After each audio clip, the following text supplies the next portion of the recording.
What's up, everybody? Talk to you guys today about a new optic on the market. This is the Vortex Defender ST. It is their first offering in the enclosed emitter optic market. So pretty cool for Vortex. I don't have a ton of rounds on this thing, right at 1,000 rounds, which is essentially like 2 range days.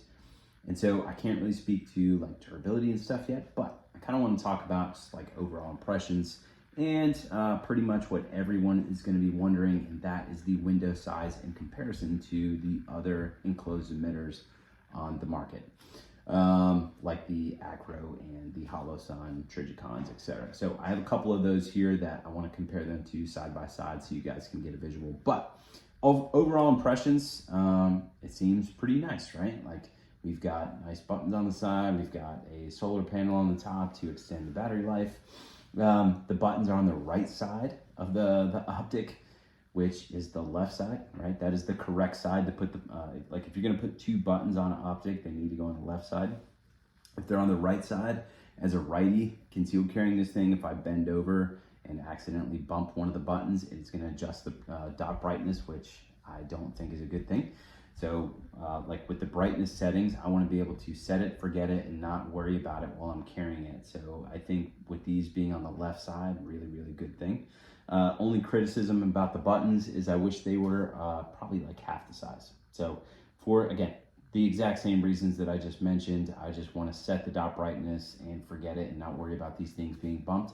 I don't care to adjust this thing with a gloved finger. I don't think that's necessarily a thing. So I don't need the buttons to be this big. Now, all that being said, I haven't accidentally bumped them. So that hasn't happened yet. So, I mean, take that for what it's worth. Maybe that's just me being nitpicky. But again, solar panel on the top to increase the battery life, which is good. The battery is a 2032 battery, which is very smart in my opinion, because I can get those things anywhere. Dollar General, Food Lion, Walmart, AutoZone, like pretty much everywhere carries a 2032 battery.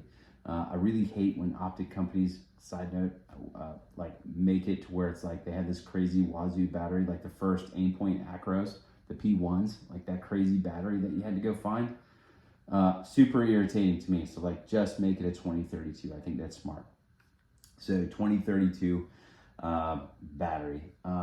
This is the tallest window that I've seen on an enclosed emitter. So that, like, when I took this thing out of the box, it's like, all right, it has my attention because it's a nice tall window. The other thing about it is not only does it have a tall window, but it has a small enough footprint to drop into Safariland holsters, which I think is important given the demographic of people that are probably going to want to be, you know, buying something like this or be interested in an enclosed emitter option, right?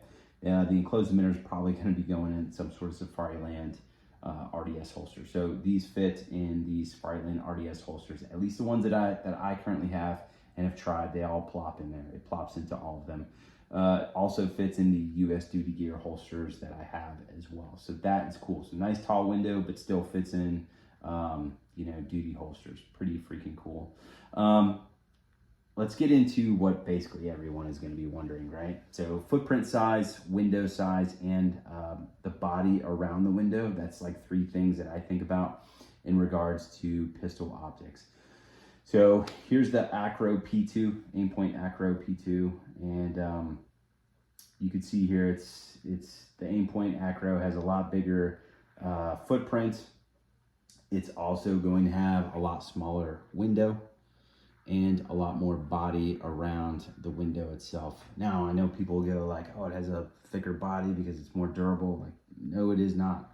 Now, every time I talk about this makes people upset, but like, no emotion in this at all. This is hands down the most broken optic that I see in classes. I've seen lenses fall out. I've seen emitters fall out. I don't get it, guys. Yes, it has a more body around it, but it's like, it is not more durable than other optics, not in my experience. This one, again, smaller footprint than the Acro, a lot taller window, right, than the Acro, which is nice. Look at it from the front. So got that. So Here we've got the Holosun 509T up front. I'm a fan of the Holosun 509T. Like, I like these dots a lot. I think these are great dots for not only duty carry, but like, I'd put this on a gun that I was gonna go take to USPSA for sure. Compare the footprint size. So the 509T, which is on the left, is going to be a little bit smaller in regards to footprint. However, it also has a smaller window as well. So there it is from the back and from the front, and you can clearly see it there. The 509T has a wider window, but it's like, I don't care that it's wide, I want tall.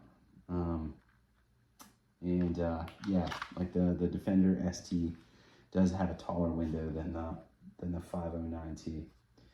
So again, tallest enclosed emitter on the market. So it's going to be taller than the Holosun, taller than the Acro, taller than the Steiner MPS, obviously, and taller than the Trijicon options on the market. So tallest enclosed emitter on the market, and still goes into Safariland holsters, which is pretty cool. So that's what I got in terms of first impressions and like the size comparisons between a couple of the other popular enclosed emitter options on the market.